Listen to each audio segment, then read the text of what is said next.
Hello everyone, आप सभी को नमस्कार। आशा करता हूँ आप सभी स्वस्थ हैं, मस्त हैं और अपनी पढ़ाई में पूरी तरह से मशगूल हैं और व्यस्त हैं।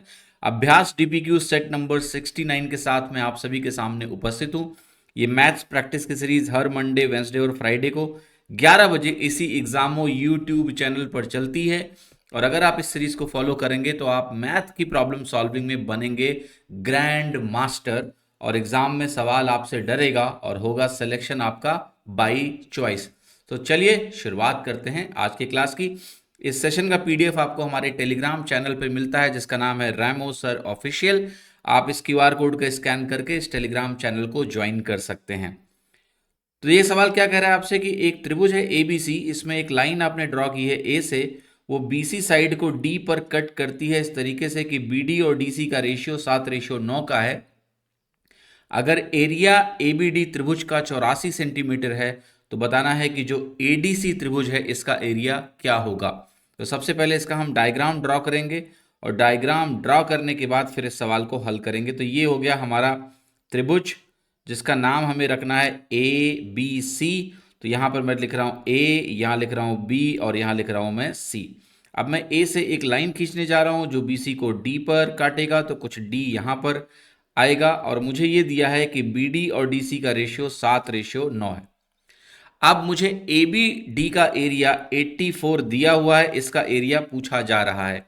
तो देखिए, जब भी आपको ऐसे त्रिभुज दिखाई दें जो त्रिभुज का जो बेस है वो सेम लाइन पे है, बेस सेम लाइन पे है, एक लाइन है ऐसी, इसी पे बी डी है, इसी पे डी सी है, और जो शीर्ष है वर्टेक्स है वो भी सेम हो। जैसे अगर आप ए बी डी त्रिभुज की बात करें तो शीर्ष क्या है ए, और अगर आप ए डी सी त्रिभुज की बात करें तो शीर्ष क्या है ए। यानी अगर बेसेस एक ही रेखा पर हों और उनके शीर्ष समान होते हैं तो जो एरिया का रेशियो होता है, अनुपात होता है, वो उनके बेस के अनुपात में होता है। जैसे ए बी डी में बी डी 7 है तो ए डी सी में डी सी 9 है, यानी ये 7:9 का रेशियो है, तो एरिया रेशियो भी 7:9 में बनेगा। ये इसलिए होता है क्योंकि अगर आप ए से एक लंब डालेंगे, अल्टीट्यूड डालेंगे इस लाइन पे बीसी पर, तो ये जो परपेंडिकुलर है अगर इसकी हाइट h है तो जब आप एरिया लिखोगे half into base into height, तो एक में बेस मान लिया b1 है और दूसरे में बेस हम मान लेते हैं कि b2 है, तो इंटू क्या बनेगा h। लेकिन चूंकि शीर्ष सेम है और रेखाएं जिन पर ये बेसिस हैं वो सेम हैं, तो ये अल्टीट्यूड की लेंथ सेम होगी और ये अल्टीमेटली सब कट जाएगा और बेस रेशियो में ही हमारा एरिया रेशियो आ जाएगा। तो अगर ये वैल्यू 84 के बराबर है तो आप कहोगे कि 84 7 को करेस्पॉन्ड कर रहा है, तो 9 किसको करेस्पॉन्ड करेगा? आप कहोगे ये अगर 12 गुना है तो 9 का 12 गुना क्या होगा? 108 होगा, और 108 हमें कहाँ दिया है? ऑप्शन बी में, तो ऑप्शन बी यहाँ पर करेक्ट हो गया। थोड़ा सा जो पॉइंट मैंने दिया उसका रिवीजन करा दूं। मान लिया मेरे पास एक लाइन है और उस लाइन पे हमारे पास इस तरह से 4 बेसेस हैं जिनकी लेंथ है एक्स वाई जेड और डब्ल्यू, और जो शीर्ष बिंदु है वो सेम है, एक पॉइंट है जहां से हम वर्टेक्स ले रहे हैं, और ये जो चारों त्रिभुज बन रहे हैं इनका रेशियो अगर मैं बोल दूं area A1 A2 A3 A4 है, तो इनके एरिया का रेशियो क्या होगा? इनके एरिया का रेशियो वही होगा जो यहां इनकी करस्पॉन्डिंग बेस लेंथ है, यानी एक्स वाई जेड डब्ल्यू का अनुपात ही एरिया का रेशियो होगा। ये सवाल कह रहा है कि एक वर्ड है इंडिपेंडेंटली, इसको कह रहा है कि अगर हम डी लिख दें डीई की जगह, मतलब जहां जहां डीई आएगा डीई को हटा के हम अगर डी ही रखते, तो आपको बताना है कि जो परसेंटेज रिडक्शन होगा नंबर ऑफ लेटर्स में वो कितना होगा। तो सबसे पहले तो हमें ये काउंट करना है कि आखिर टोटल लेटर्स हैं कितने। आप कहोगे 1 2 3 4 5 6 7 8 9 10 11 12 13, तो टोटल हमारे पास 13 लेटर्स हैं। अब अगर हम डीई की जगह डी लिख दें, हर डीई की जगह डी लिखने से क्या होगा? एक लेटर का रिडक्शन हुआ। तो हमें देखना है कितनी बार डीई आ रहा है। तो आप कहोगे यहां पर मुझे डीई दिख रहा है, डी और ई का कॉम्बिनेशन डीई एक साथ, और यहां मुझे डीई दिख रहा है, तो डीई मुझे 2 बार दिख रहा है, और अगर डी 2 बार दिख रहा है और इनकी जगह हम सिर्फ डी रखेंगे तो क्या होगा? 2 लेटर्स कम हो जाएंगे। तो जो परसेंटेज रिडक्शन है वो 2/13 है। परसेंटेज में कन्वर्ट करने के लिए 100 से गुणा करेंगे। अब ये हो गया 15 5/13। आप कहोगे इतना जल्दी 15 कैसे आया? एक बात का विशेष ख्याल रखिएगा आप लोग कि ये जो 13 है, 13 × 12 प्रोडक्ट बहुत महत्वपूर्ण है, 156 होता है। 13 इंटू जो 14 होता है ये 182 होता है, और 13 इंटू जो 15 होता है वो 195 होता है। कई बार बच्चे मुझसे पूछते हैं कि सर पहाड़े कितने तक याद करें? देखो, पहाड़े सिर्फ 20 तक ही याद रखने हैं। कई लोग कहते हैं हमने 30 तक याद रखा है सर। जरूरत नहीं है यार 30 तक, चलो कर लिया कोई बात नहीं, वो जरूरत इसलिए नहीं है क्योंकि तुम अगर 30 तक पहाड़े याद भी कर लोगे तो तुम 13 × 14 तो तब भी नहीं जानते हो। इसलिए पहाड़े सिर्फ 20 तक याद करो। उसके बाद कुछ स्पेशल प्रोडक्ट्स हैं जैसे 156, 182, 195। ये ध्यान रखने कि 13 × 15 195 होता है। जैसे मुझे पता है कि 13 × 15 195 होता है, तो मैं इस सवाल में तुरंत ही 15 बार चला जाऊंगा सीधे और सीधे आंसर लगा दूंगा, क्योंकि 15 से शुरू होने वाला एक ही उत्तर है। ठीक है, ये 13 एकन्नम 13 करने की जरूरत नहीं है। अब जैसे 17 है, 17 को आप गुणा करते हैं लेट से 13 से तो 221 होता है। 17 को आप गुणा करते हैं 12 से तो ये 204 होता है। ये सारे महत्वपूर्ण प्रोडक्ट्स हैं। अब किसी भी पहाड़े में आपको 17 का पहाड़ा आता है, पर क्या 17 का 13 गुना आता है? पहाड़े की लिमिटेशन क्या है कि पहाड़ा तो 10 गुना तक ही जाता है बस। 17 का पहाड़ा आते हुए भी 17 × 13 तुम नहीं जानते हो, निकालना पड़ेगा आपको। तो जो इंपॉर्टेंट ये प्रोडक्ट्स हैं ये मैं आपको सीधे सीधे भैया बताता रहता हूँ बीच बीच में कि इनको ध्यान रखो, इनको ध्यान रखो। आप बने रहोगे मेरे साथ इस सीरीज में तो आपको अंत तक सारे इंपॉर्टेंट प्रोडक्ट्स याद हो जाएंगे। और अगर आपको 20 तक पहाड़े याद हैं प्लस ये सारी चीजें आपने ध्यान रखी, रिवीजन कर लिया, मस्त आप एग्जाम में सारी कैलकुलेशन बहुत तेज करेंगे। ये सवाल कर रहा है कि एक पोल है, ये वर्टिकली खड़ा है एक रोड पे। ये रोड नॉर्थ से साउथ जा रही है डायरेक्शन में। पी और क्यू हमारे दो पॉइंट्स हैं towards the north of the pole. P Q की वैल्यू 15 है और जो एंगल ऑफ एलिवेशन है टॉप ऑफ द पोल का पी और क्यू से वो 60 और 30 है। आपको बताना है कि हाइट पोल की क्या है। अब देखो डायरेक्शन बनाने की जरूरत नहीं, इसमें बस ये दिया है कि जो पी और क्यू पॉइंट्स हैं वो नॉर्थ की तरफ है, यानी एक ही तरफ है। तो मैं क्या करूंगा, इस डायग्राम को ऐसे बनाऊंगा कि भाई ये मेरा पोल हो गया और एक ही तरफ। अब ये मत कहना कि सर ये वाला तो ईस्ट डायरेक्शन है, ये रीजनिंग का सवाल नहीं लगा रहे हो आप। ठीक है, आपको ये पता है कि पी और क्यू पोल की एक ही दिशा में है, तो वो एक ही दिशा का ध्यान रखना है मुझे। तो मैं वही कह रहा हूं आपसे कि जो एक ही दिशा है, एक ही तरफ हम क्या करेंगे, यहां पी बनाएंगे और यहां क्यू बनाएंगे। एक जगह पी बना लेते हैं और एक जगह हम क्यू बना लेते हैं। अब पी क्यू के बीच की दूरी 15 मीटर आपको दी हुई है, 15 सेंटीमीटर, तो ये 15 सेंटीमीटर हो गया। एंगल ऑफ एलिवेशंस जो है ना वो भी प्रोवाइड किए गए हैं कि भैया जो पी से एंगल ऑफ एलिवेशन है और जो क्यू से एंगल ऑफ एलिवेशन है वो कितना कितना है। पी से 60 डिग्री का एलिवेशन है और क्यू से हमारा एलिवेशन 30 डिग्री का, ये भी बना लो। मुझे इस पोल की हाइट निकालनी है, कैसे सॉल्व करेंगे? देखो इसमें एक सिंपल सा फंडा लगाना होता है कि जो 30 60 90 का हमारा ट्राइंगल होता है उसकी जो भुजाओं का अनुपात होता है वो पता होना चाहिए आपको, कि अगर 30 के अपोजिट भुजा 1 है तो 60 के अपोजिट की भुजा √3 होती है और 90 के अपोजिट की भुजा 2 होती है। ये चीज आपको पता होना चाहिए। अब तुरंत आप क्या करो, ये जो 60 है इसके अपोजिट √3 मान लो। अगर आपने इसको √3 माना तो ये एंगल 30 डिग्री होगा, ये 30 होते ही ये 1 बन जाएगा। फिर आप कहोगे कि जो बड़ा वाला ये राइट एंगल ट्राइंगल है ये, इसमें ये जो 30 डिग्री मुझे दिख रहा है इसके अपोजिट ये भुजा क्या है, √3 है। अब ध्यान वाली बात क्या है कि 30 के अपोजिट जितना होता है ट्राइंगल में 60 के अपोजिट उसका √3 गुना होता है। तो आपने कहा 30 के अपोजिट √3 है तो तुरंत ही बोलना कि ये टोटल वैल्यू 60 होगी इस ट्राइंगल में। 60 के अपोजिट इसका √3 गुना हो जाएगा, √3 का 3 गुना, √3 गुना 3 होता है। तो इसका मतलब यहां से यहां की लंबाई 3 यूनिट्स हो गई। अगर यहां से यहां की लंबाई 3 यूनिट हो गई तो ये पी क्यू हमारा 2 यूनिट के बराबर हो गया। ये महत्वपूर्ण बात है। एक्चुअली में जब आप प्रैक्टिस करोगे ना तो ये 30 60 90 आपको इतना क्लियर हो जाएगा कि आप ये वाला ट्राइंगल तो सीधे बना दोगे। इससे बहुत सवाल आते हैं, तो आपको ये ट्राइंगल सीधे पता होना चाहिए कि भाई अगर यहाँ 60 है यहाँ 30 है तो ये 1 होता है, ये 2 होता है और ये √3 होता है। बस अब आगे क्या करना है, आप कहोगे ये जो 2 यूनिट है ये सवाल में मुझे 15 सेंटीमीटर के बराबर दिया हुआ है, मुझे हाइट निकालनी है। तो हाइट किसको करस्पॉन्ड कर रही है, √3 यूनिट को। तो आप कहोगे √3 यूनिट किसके बराबर होगा, तो आप कहोगे √3 यूनिट होगा 15/2 इंटू √3 सेंटीमीटर के बराबर होगा। और 15/2 इंटू √3 सेंटीमीटर मुझे ऑप्शन सी में दिया हुआ, इसलिए आपका सी ऑप्शन यहां पर सही है। 15 इंटू √3/2 सेंटीमीटर। ये सवाल आपको दिया है, एक बड़ा सा एक्सप्रेशन दिया है, एक ब्रैकेट में ढेर सारी वैल्यूज हैं, उसको जोड़ना है, फिर उसको एक वैल्यू से डिवाइड करना है। ये 15 के बराबर है। आपको बताना है कि जो ए की वैल्यू होगी वो किसके बराबर होगी। सबसे पहला काम क्या करना है भैया, इसका न्यूमरेटर और डिनोमिनेटर मुझे जोड़ना पड़ेगा। डिनोमिनेटर जोड़ने में थोड़ा आसान दिख रहा है, तो डिनोमिनेटर को आप पहले जोड़ सकते हो। जैसे इसका टोटल करोगे तो 115, और 115 में 37 अगर आप जोड़ते हो तो ये हो गया 152। तो ये 152 प्लस ए हो गया, यहाँ लिख दो। यहाँ वैल्यू आपकी 15 के बराबर है। इसका टोटल मुझे निकालना पड़ेगा। इन दोनों का टोटल हो गया 1050, 942 अगर जोड़ोगे तो 1992, और 1992 में अगर मैं 309 जोड़ता हूँ तो ये वैल्यू आपकी हो गई सिंपली 2301, और 2301 में 504 आपने जोड़ा तो ये हो गया 2805।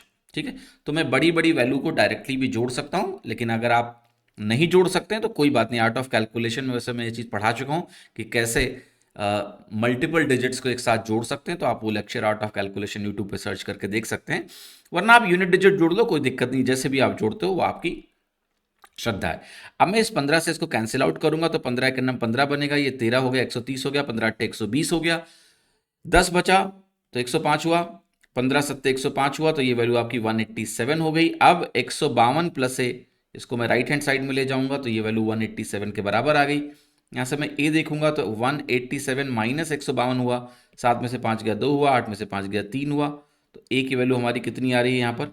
आप कहोगे ए की वैल्यू सर यहाँ पर आ रही है 32, पर यार 32 तो कहीं ऑप्शन में ही नहीं दिया हुआ है, तो इसका सिंपल सा मतलब है कि मैंने कहीं पर किया है मिस्टेक। और मिस्टेक मैंने कहाँ किया है? यहाँ घटाने में। ये वैल्यू 35 आ रही है, 32 नहीं आ रही है। ठीक है, तो 35 आपका आंसर सही है, जो कि है बी, क्योंकि 157 में 87 में अगर 152 घटाऊंगा तो 35 आएगा, 32 थोड़ा ना आएगा। ठीक है, ये सवाल कह रहा है कि P एक पॉइंट है आउटसाइड ए सर्कल जिसका सेंटर O है और ये 15 सेंटीमीटर दूर है सेंटर से। A एक सीकेंट है, पी ए बी इसको हमने ड्रॉ किया है P से जो इंटरसेक्ट करती है सर्कल को A और B पर इस तरीके से कि PA 12 है, PB 18 है। आपको बताना है सर्कल का डायामीटर कितना होगा। तो क्या है भैया, ये सर्कल हो गया तुम्हारा। अब इस सर्कल से आपको एक सीकेंट बनानी है, बना दिया, और यहाँ कुछ बात हो रही है कि एक सेंटर पॉइंट है, ये इस पॉइंट आप बोल दो O है। तो ये दिया हुआ है मुझे कि सेंटर से इसकी इस पॉइंट की जो दूरी है ये 15 सेंटीमीटर है, तो ये 15 है। और ये जो A और B पॉइंट है इसको गौर से देखना, PA की वैल्यू मुझे 12 दी है तो ये 12 हो गया, और जो PB है वो पूरा 18 है, इसका मतलब AB की वैल्यू 6 है। अब देखिएगा, आप सभी को एक नियम अच्छे से पता होगा, अगर मैं इस पॉइंट को C बोल दूं और इस पॉइंट को मैं D बोल दूं, तो आप सभी को पता होगा कि PA इंटू PB जो होता है ये PC इंटू PD के बराबर होता है। ये सर्कल की प्रॉपर्टी है। ठीक है, अब PA की वैल्यू तो भैया 12 है, PB की वैल्यू 18 है। अब PC को गौर से देखना, C पॉइंट मैंने ये माना है, तो PC क्या होगा, अगर ये रेडियस R है और PO हमारा 15 है, P से लेके O तक 15 है, अगर हमें PC ही निकालना है तो ये क्या है 15 माइनस R। तो मैं क्या कहूंगा कि ये वैल्यू हो गई मेरी 15 माइनस R।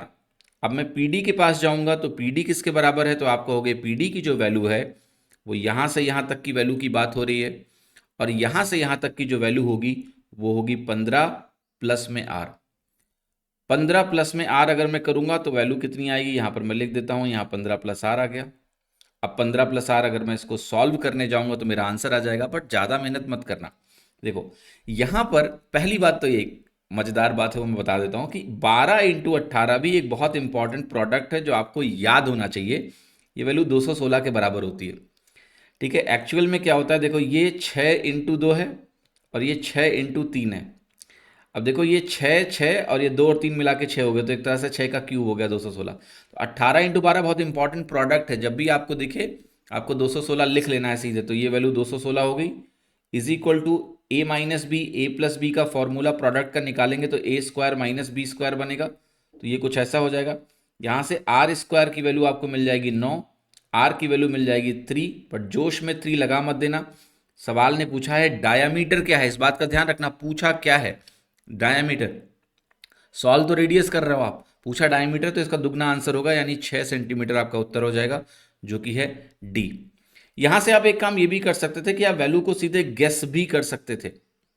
आप सोचो आर की कौन सी ऐसी वैल्यू है जिसको रखने से मुझे 12 × 18 मिल जाएगा। और आप खुद देखेंगे कि आर की वैल्यू 3 अगर रखूंगा मैं तो ये 12 बन जाएगा और यहाँ 3 जोड़ने से 18 बन जाएगा। समझ में आया कि नहीं? तो बहुत सिंपली आप आर को 3 गेस भी कर सकते थे यहाँ पर और आपका फिर डायमीटर 6 सेंटीमीटर आ जाता। ये सवाल कह रहा है tan theta plus sec theta बटे tan theta minus sec theta की वैल्यू आपको दी है कुछ ऐसी, थीटा 0 से 90 डिग्री के बीच में। तो हमें बताना है कॉस स्क्वायर थीटा -1 की वैल्यू क्या होने वाली है। तो एक चीज तो आपको क्लियर होना चाहिए पहले कि इसका आंसर ए और बी में से नहीं है, क्योंकि जो कॉस स्क्वायर थीटा -1 है बालक, ये किसके बराबर होगा? ये माइनस साइन स्क्वायर थीटा के बराबर होगा। और माइनस साइन स्क्वायर थीटा, ठीक है, इसकी जो वैल्यू है ये पॉजिटिव नहीं हो सकती है भाई। साइन स्क्वायर थीटा क्या होगा? ज्यादा से ज्यादा 0 होगा, और 0 हो नहीं सकता क्योंकि एंगल 0 से 90 के बीच में है। तो साइन स्क्वायर थीटा की कोई ना कोई पॉजिटिव वैल्यू होगी और बाहर एक माइनस साइन है, तो मेरा आंसर नेगेटिव होगा। सिर्फ इस वजह से मैंने 2 ऑप्शन एलिमिनेट कर दिए। अब जो 2 बचे इनमें से कुछ सही है, उसके लिए मुझे मेहनत करनी पड़ेगी, मुझे सॉल्व करना पड़ेगा। बट अगर 3 आंसर पॉजिटिव होते तो मैं 3 काट के सीधे नेगेटिव वाला उत्तर लगा चुका होता अभी तक। खैर, अब यहां पर देखिए इसको कैसे जल्दी से सॉल्व करना है। आप कहोगे tan theta plus sec theta upon tan theta minus sec theta. अब इसको थोड़ा सिंप्लीफाई करके अगर मैं लिखूं तो 2 को मैं एलसीएम ले लूंगा, तो ये वैल्यू कुछ इस प्रकार से आ जाएगी। अब कुछ ध्यान से देखना, जैसे ही आप इस एक्सप्रेशन को गौर से देखेंगे आप कहेंगे tan थीटा को अगर मैं √3 ले लूं तो लग रहा है कि थीटा 60 डिग्री है। तो क्या थीटा 60 रखने पे ये सेक थीटा 2 के बराबर हो रहा है? यस। तो ये वैल्यू इस तरह से आपने देख ली कि भैया मेरा tan थीटा अगर मैं √3 मान लूं यानी 60 डिग्री मान लूं तो सेक थीटा उस समय 2 है। ये वेरीफाई कर लो बस, 60 डिग्री पे सेक 60 भी 2 होता है, यानी थीटा 60 डिग्री मुझे मिल गया। और थीटा अगर 60 डिग्री मिल गया तो मेरा आंसर क्या हो गया? साइन 60 √3/2 होता है, साइन स्क्वायर 60 3/4 माइनस 3/4 मेरा आंसर हो गया। यानी मेरा आंसर क्या हो गया? डी -3/4। ये मेरा उत्तर हो गया।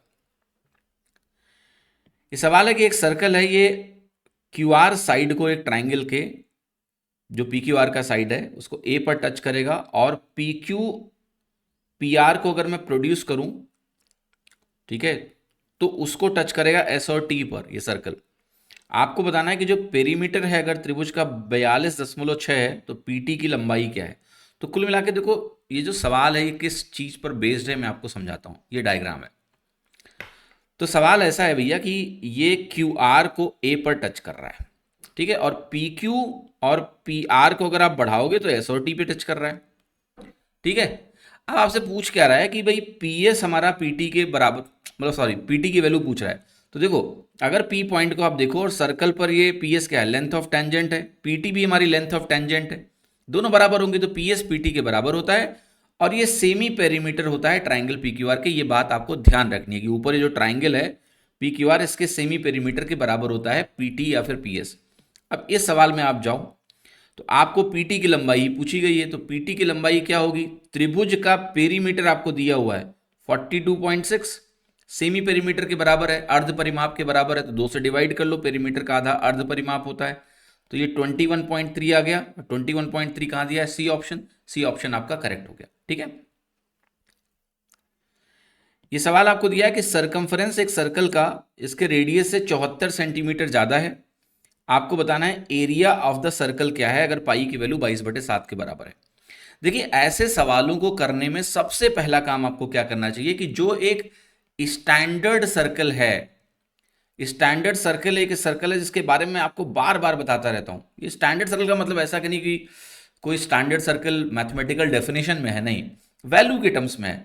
अगर रेडियस 7 होता है तो आपका जो कहते हैं ना पेरीमीटर होता है वो उस समय 44 होता है, सरकमफ्रेंस जिसको बोलते हो आप, और जो आपका एरिया होता है वो एरिया उस समय 154 होता है।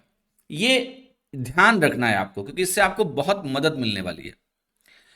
अब देखो यहां पर रेडियस और पेरीमीटर का अंतर कितना है? 37 के बराबर है, लेकिन हमारे सवाल में ये चीज 74 के बराबर दिया है। और एक बात ध्यान रखना हमेशा कि ये अंतर हमेशा रेडियस पे डिपेंडेंट होगा।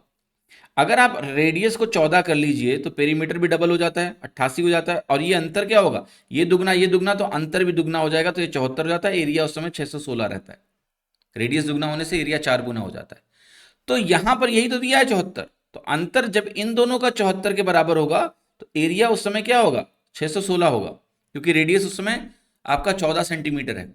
ये बात आपको ध्यान रखनी है। तो क्या क्या ध्यान रखना है, रेडियस की वैल्यू, 2 पाई आर की वैल्यू, और एरिया यानी पाई आर स्क्वायर की वैल्यू, किन किन वैल्यूज के लिए। 7 ध्यान रखिए 44 ये होता है, उस समय ये 154 होता है। 14 ध्यान रखिए, जब ये 14 होगा तो ये 88 होगा, ये 616 होगा। आपको 21 भी ध्यान रखना है, ये ऐसा होगा तो 132 होगा। और जब 21 हमारा रेडियस होता है तो ये 9 गुना हो जाता है और ये आपका बन जाता है 1386। ठीक है। अगर आप इस वैल्यू को यहाँ पर लेते हैं 35 तो 4 गुने का मामला होता है, और 44 का 4 गुना आप करते हो तो ये 176 बन जाता है। ठीक है, समझ रहे हो कि नहीं। क्या ये 176 बनेगा? जी नहीं। रेडियस को अगर आप 35 लेंगे ना तो ये वैल्यू आपकी 220 बन जाएगी। ठीक है, 220 बन जाती है। 28 को ध्यान रखने की ज़रूरत नहीं है आप, लेकिन 35 को ध्यान रखिए, क्योंकि 35 का इस्तेमाल कई बार रेडियस जब 3.5 हो जाएगा, आधा हो जाएगा, तो भी बहुत होता है। तो आप इसको चाहें तो 35 ना ध्यान रखें, 3.5 लिख के ध्यान रखें। रेडियस को हमने आधा किया तो ये भी आधा हो जाएगा, यानी ये 22 हो जाएगा, और ये 1/4 हो जाएगा। 154 का आधा 77 होता है, 77 का आधा 38.5 होता है। ये वैल्यूज आपको ध्यान होनी चाहिए। अगर यही वैल्यू 35 होती तो ये 10 गुना होता, और ये 3850 होती। ये स्टैंडर्ड वैल्यूज को ध्यान रखिए, क्योंकि इससे आपको बहुत फायदा मिलेगा। इवन मेंसुरेशन के कई सवालों में आप इनका डायरेक्ट इस्तेमाल कर पाएंगे। सवाल है कि आपको एक एक्सप्रेशन दिया है और इसकी वैल्यू पूछी गई है। बॉड मास का बहुत सिंपलेस्ट क्वेश्चन है। 7 को हम डिवाइड कर रहे हैं तो डिवीजन का साइन लगाओ, छोटा वाला ब्रैकेट यहाँ लगा हुआ है, तो 8 और 7 तो सीधे जुड़ जाएंगे, ये 15 में लिख देता हूँ ऐसे, माइनस ये आपका मझला वाला ब्रैकेट है। यहाँ पर एक ब्रैकेट है, इसको पहले रिजॉल्व करते हैं। तो ये 3 दूनी 6 बनेगा, ऑफ लगा है तो 6 हो गया, 6 को 3 से डिवाइड किया 2 बना, 6 को 3 से डिवाइड किया 2 बना, 5 में 2 जोड़ा क्या आया 7, तो ये मझला वाला ब्रैकेट लगाइए, यहाँ 7 लिखिए, माइनस में जाते हैं।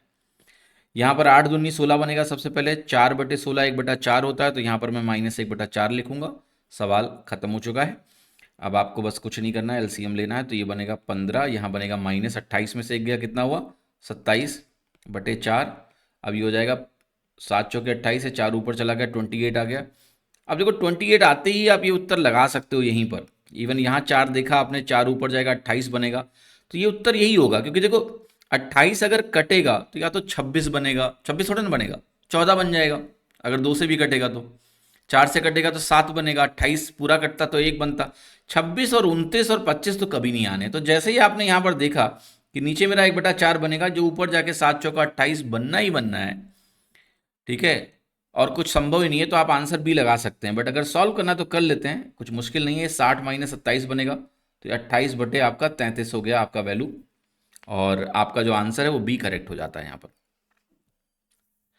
ये सवाल आपसे क्या कह रहा है कि 8x³ - 4√5x² प्लस 2x की वैल्यू 0 है, हमें 8x³ प्लस 1/8x³ की वैल्यू निकालनी है। आपको पता है अगर ये एक्सप्रेशन मुझे सॉल्व करना है तो मुझे किसी भी तरह से अगर 2x प्लस 1/2x मिल जाए, और हम कहें कि वो वैल्यू मान लेते हैं a के बराबर है, तो उस समय 8x³ प्लस 1/8x³ की अगर वैल्यू मुझे कैलकुलेट करनी हो तो वैल्यू क्या हो जाती है, a into 3a², a into a² - 3, ऐसे भी लिख सकते हैं, या फिर हम कह सकते हैं ये वैल्यू होती है a³ - 3। तो मुझे किसी भी तरह से 2x प्लस 1/2x चाहिए। ये एक्सप्रेशन मेरे पास है। अब आप अगर ध्यान से देखें कि इस एक्सप्रेशन को अगर मैं 4x² से डिवाइड कर दूं, किससे डिवाइड कर दूं, मैं इस एक्सप्रेशन को अगर 4x² से डिवाइड कर दूं, राइट साइड तो 0 ही रहेगा, कोई फर्क ही नहीं पड़ेगा। 4x² से डिवाइड करने से 8x³ अपॉन 4x² 2x बनेगा, माइनस यहां x² कटेगा, 4 कटेगा, ये वैल्यू √5 बनेगी, plus 2x upon 4x² 1/2x बनेगा, ये वैल्यू 0 के बराबर हो जाएगी। तो 2x प्लस 1/2x की वैल्यू √5 के बराबर हो गई।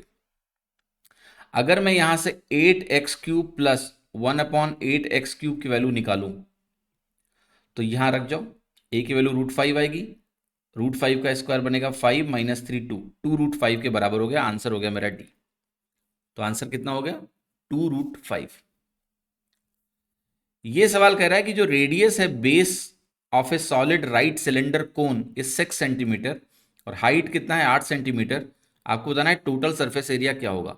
तो अगर मेरे पास कोई भी कोन है, उसका रेडियस r है, उसका हाइट h है, स्लैंट हाइट l है, तो टोटल सरफेस एरिया क्या बनता है, पाई r प्लस l। ठीक है, इसमें पाई आर स्क्वायर आपका बेस एरिया होता है और पाई आर एल आपका कर्व्ड सरफेस एरिया होता है। ये आंसर है। मुझे रेडियस 6 दिया है, मुझे हाइट 8 दिया है, आप बताओ स्लैंट हाइट कितनी होगी, 10 होगी। 6 8 10 का पाइथागोरन ट्रिपलेट होता है। अब रख देते हैं, तो pi into 6 into R plus L की वैल्यू क्या है 16, तो ये वैल्यू हो गई आपकी 96 पाई। 96 पाई क्या है answer, A is the right answer. यहां पर किसी को कोई डाउट नहीं होना चाहिए। ये सवाल देखिए, कह रहा है कि आपको बताना है कि सिंप्लीफाइड वैल्यू इसका क्या है, root of sec A plus 1 upon sec A minus 1, इसकी वैल्यू निकालनी है। तो देखो इसको कैसे करना है, अगर आपकी थोड़ी सी भी प्रैक्टिस होगी तो आपको पता होगा कि इसका जो आंसर होगा वो सी होगा। ठीक है, बट इसको करना कैसे है ये अभी देख लेते हैं। तो ये वैल्यू अगर आपको मान लिया सॉल्व करनी है कभी भी, तो किस तरीके से आप करोगे, तो तरीका ये होगा सबसे पहले तो कि सेक को कॉस में कन्वर्ट करो, तो ये वैल्यू हो जाएगी 1 plus cos A upon 1 minus cos A. मैंने सेक ए को 1 अपॉन कॉस ए रखा, एलसीएम लिया तो ऐसा हो गया। अब इसको क्या करना होता है, ऊपर और नीचे 1 प्लस कॉस ए से गुणा करना होता है, ये स्टैंडर्ड स्टेप्स हैं।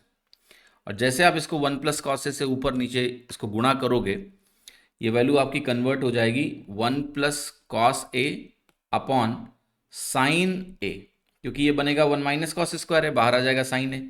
अब ये वैल्यू होगी आपकी cosec A plus cot A के बराबर। तो आंसर क्या हो गया, आंसर आपका हो गया सिंपली सी।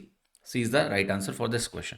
तो ये एक्सप्रेशन एक्चुअल में याद रहना चाहिए आपको, एक्चुअली हो भी जाता है, प्रैक्टिस से याद हो जाएगा ये वैल्यू इसके बराबर, and ultimately what will happen, इसके बराबर। ठीक है, ये सवाल कह रहा है कि वाटर फ्लो करता है 18 मीटर पर मिनट के रेट से एक सिलेंड्रिकल पाइप से जो 4 मिलीमीटर डायमीटर में है। How long it takes to fill up a conical vessel whose diameter at the base is 40 centimetre and depth is 27 centimetre. तो सबसे पहले सवाल को देखो, हमें समझना क्या है कि जिस कोन की बात की जा रही है, जिस कोन की हमसे बात की जा रही है, उसमें बोला जा रहा है कि उसका डायामीटर 40 है, यानी रेडियस 20 हो गया। डेप्थ का मतलब हो गया ये हाइट, तो ये 27 सेंटीमीटर हो गई एक तरह से। अब कह क्या रहा है कि जो हम भर रहे हैं इसमें, तो एक पाइप से भर रहे हैं, और उस पाइप के बारे में बोला गया है कि उस पाइप का जो रेडियस है, वो रेडियस कितना है, वो रेडियस आपको 2 mm मिलेगा, 2 mm, क्योंकि डायमीटर 4 mm, इस बात का ख्याल रखिएगा। और ये कह रहा है कि 1 मिनट में 18 मीटर पानी भरा जाएगा। इसका सिंपल सा मतलब होता है 1 मिनट में, ये जो रेट है 18 मीटर पर मिनट, तो अगर मैं 1 मिनट में वॉल्यूम निकालूं कि पानी का कितना होगा, तो चूंकि सिलेंडर से निकल रहा है, तो सिलेंडर का क्रॉस सेक्शन यूज करके आप कहोगे कि 1 मिनट में ये 18 मीटर के बराबर है, तो इस सिलेंडर का जो भी वॉल्यूम होगा इतना पानी 1 मिनट में निकलता है। तो मुझे क्या करना है, मुझे पहले तो इसका वॉल्यूम लिखना है। तो आप ये कहोगे इसका वॉल्यूम बनेगा 1/3 into pi into R square, तो ये बनेगा 20 का स्क्वायर, इंटू एच, ये बनेगा 27। ये ध्यान रखना है सारी वैल्यू सेंटीमीटर में है। अब मैं 1 मिनट में कितना पानी भरेगा वो निकाल लेता हूं, और उससे अगर मैं डिवाइड कर दूं तो कितना मिनट इसको भरने में लगेगा निकल जाएगा। वो वॉल्यूम कैसे लिखूंगा, सिलेंडर का वॉल्यूम पाई, रेडियस का स्क्वायर 2 mm, इसको सेंटीमीटर में कन्वर्ट करना है। तो जो मिलीमीटर और सेंटीमीटर है उसका रिश्ता क्या है पहले आपको समझना है। तो देखो होता है मिली सेंटी, ठीक। तो होता क्या है कि 10 मिलीमीटर 1 सेंटीमीटर के बराबर होता है, या यूं कह लो कि 2 मिलीमीटर आपका 0.2 सेंटीमीटर के बराबर होगा। ठीक है, और यहां पर फिर आता है आपको पता है डेसी, और फिर आता है मीटर, क्योंकि यहां पर एक कन्वर्जन और है मीटर का सेंटीमीटर में। अब पाई के बाद जो आर स्क्वायर में लिखूंगा वो 0.2 का स्क्वायर लिखूंगा, ठीक, सेंटीमीटर में कन्वर्ट करके। और जो एच है यहां पर वो 18 मीटर है, 18 मीटर आपका 1800 सेंटीमीटर के बराबर है। जब यूनिट आपने कन्वर्ट किया तो पहले का वॉल्यूम भी सेंटीमीटर क्यूब, नीचे का वॉल्यूम भी सेंटीमीटर क्यूब। तो अब जो टी की वैल्यू आएगी वो मिनट में आएगी, क्योंकि मैंने यहां पर 18 मीटर पर मिनट का इस्तेमाल किया है। 1 मिनट का वॉल्यूम निकाल रहा हूं, टाइम मिनट में आ जाएगा। पाई से पाई कटेगा, 3 से कटेगा, यहाँ 9 आएगा। अब देखो ये वैल्यू क्या हो गई, 20 का स्क्वायर 400 इंटू 9 डिवाइडेड बाई 0.2 का स्क्वायर तो 0.04 हो गया इंटू 1800। ठीक है। अब गौर से देखिएगा इस बात को कि ये जो दो जीरो है ये इस दशमलव जीरो को काट देगा, है ना। अब नीचे जो वैल्यू बनेगी वो आपके पास देखना ध्यान से, 4 से कटेगा ये 100 आएगा। अब ये हो गया आपके पास 900/18। 900/18 क्या होता है, 50। और टाइम क्या हो गया, मिनट में आ गया, तो आंसर हो गया आपका 50 मिनट्स, यानी डी इसका राइट आंसर हो गया 50 मिनट्स। ये सवाल कर रहा है कि एक पॉन्ड है, उसका मेजरमेंट दिया है 110/60 मीटर का। जब ऐसा दिया हो पॉन्ड का मेजरमेंट 110/60, 110 मीटर बाई 60 मीटर, तो आपको बाय डिफॉल्ट इसको जिसका बेस है वो रेक्टेंगुलर एज्यूम करना होता है। ठीक है, लिखा ना हो तो भी 150 आदमी इसमें डिप लेंगे और कह रहा है कि अगर एवरेज डिस्प्लेसमेंट पानी का एक आदमी के द्वारा 11 क्यूबिक मीटर होता है तो बताना है कि राइज वाटर लेवल में कितना होने वाला है। अब गौर से इस बात को देखिएगा, बड़ा ही इंटरेस्टिंग सा सवाल है कि अगर मैं मान लेता हूं कि जो वाटर का लेवल राइज हो रहा है, क्योंकि पॉन्ड जो है आपकी, ये बेसिकली कहने का मतलब है बेस रेक्टेंगुलर है, बट इसको दिखाने के लिए मैं ऐसा बनाऊंगा। अब जो डिप ले रहे हैं उसकी वजह से मान लिया वाटर लेवल में राइज हुआ, ऐसा कुछ राइज हुआ वाटर लेवल में, इसको मैं एच बोल रहा हूं। तो ये जो वाटर लेवल में राइज है, ऑलरेडी इस पॉन्ड में पानी है, लोग डिप लेंगे तो पानी का डिस्प्लेसमेंट ऊपर होगा, तो कुछ इस शेप में होगा, तो इतना जो वाटर लेवल है वो राइज कर जाएगा बिकॉज ऑफ डिपिंग, क्योंकि लोग डिप कर रहे हैं। तो अब एक चीज समझनी है आपको कि ये जो वॉल्यूम है ये 110/60 इंटू एच बनेगा, जहां पर एच को मैं मीटर में ही लिख रहा हूं अभी फिलहाल। ठीक है, ये सारा मैंने मान लिया मीटर क्यूब में लिखा है। अगर आपको सेंटीमीटर में कन्वर्ट करना है तो वो भी कर सकते हैं, बट जरूरत नहीं है, अभी यहाँ वॉल्यूम भी क्यूबिक मीटर में दिया है। अब ये किसके बराबर होगा, कितना वाटर डिस्प्लेस हुआ है, तो 150 लोग हैं, 150 लोगों ने 11 क्यूबिक मीटर एक आदमी ने डिस्प्लेस किया, तो टोटल इतना डिस्प्लेसमेंट है, ये इसके बराबर करेंगे, एच की वैल्यू निकालेंगे। तो यहाँ 10 बनेगा, यहाँ 11 कट जाएगा, यहाँ आपका जो वैल्यू है 0 से 0 कटेगा, और कुल मिला के जो वैल्यू मुझे मिल रही है 15/60, यानी 1/4 मीटर में। 1 मीटर 100 सेंटीमीटर के बराबर होता है, तो ये वैल्यू कितनी होगी आपकी 25 सेंटीमीटर, 25 सेंटीमीटर वाटर जो है डिस्प्लेस होगा। इस चीज को आपको समझना है। ठीक है, ये सवाल देखिए, कह रहा है कि each of the coaches and 2 engines of a train is 15 metre long, the train crosses the 1200 metre tunnel with a speed of 72 kilometre per hour in 1/4 minute, how many coaches are engaged in it, ये आपको निकालना है। सो देखिए यहां पर क्या करना है आपको, बहुत सिंपल है।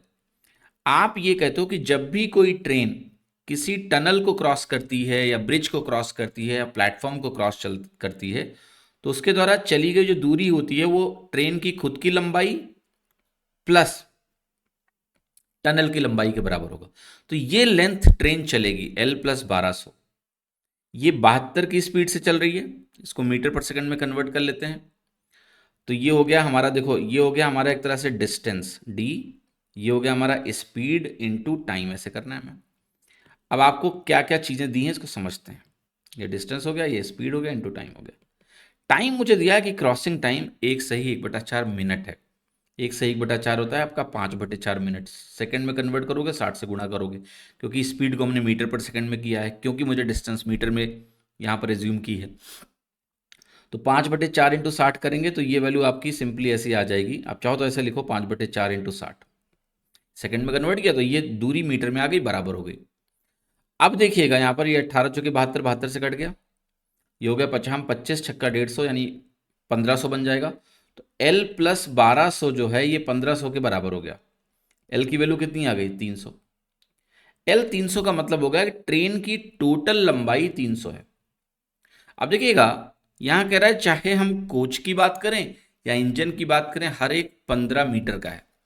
तो 300 को अगर मैं 15 से डिवाइड करूंगा तो 20 आएगा, यानी 20 टोटल संख्या है कोचेज प्लस इंजन्स को मिलाकर, क्योंकि हर एक 15 मीटर का था, तो टोटल 20 होंगे कोचेस प्लस इंजन मिला के। अब सवाल में दिया है कि 2 इंजन है, तो अगर मैं 2 इंजन यहां से हटा दूं तो टोटल 20 में से 2 हट जाएंगे तो 18 कोचेज होंगे, यही पूछा था। How many coaches are engaged in it, each of the coaches and 2 engine, तो 2 इंजन है, टोटल जो ट्रेन की लेंथ क्या होगी, ट्रेन की लेंथ होगी भाई कोच प्लस इंजन मिला के टोटल लेंथ होती है, तो 2 इंजन हटा दो तो 18 कोचेज आपको मिल गए। यहां पर ये सिली मिस्टेक नहीं करना है कि आपने 20 लगा दिया, ठीक है। तो आई होप कि आपको ये डीपीक्यू करके मज़ा आया होगा, और आप इसकी पीडीएफ डाउनलोड कर सकते हैं ये टेलीग्राम चैनल से जाकर। और थैंक यू सो मच। बाकी कमेंट में मुझे ज़रूर बताइएगा कि डीपीक्यू की सीरीज़ कैसी लग रही है। आज हमने 69 डीपीक्यूज कंप्लीट कर लिए हैं विद रेगुलरिटी, इर्रेस्पेक्टिव ऑफ कि मैं बैड हेल्थ में हूँ, डजेंट मैटर, बट मैं आपके लिए वीडियोस बना रहा हूँ क्योंकि आप इसको फॉलो कर रहे हो, और मैं आप जैसे हज़ारों बच्चों को डिसअपॉइंट नहीं करना चाहता हूँ कि आप मंडे को आएँ और आपको वीडियो ना मिले, ऐसा नहीं होना चाहिए। तो पूरी ताकत झोंक रहा हूँ इस सीरीज़ में, और मुझे पूरी उम्मीद है कि आपको इसका फ़ायदा मिल रहा होगा, और आप भी ताकत झोंक रहे हैं। अगर आप ताकत झोंकेंगे तो आपको फ़ायदा भी मिलेगा। तो मुझे कमेंट में ज़रूर बताइएगा, अपने फीडबैक ज़रूर दीजिएगा। बाकी मिलते हैं आपसे नेक्स्ट डीपीक्यू में, तब तक के लिए बहुत बहुत धन्यवाद। Thank you so much.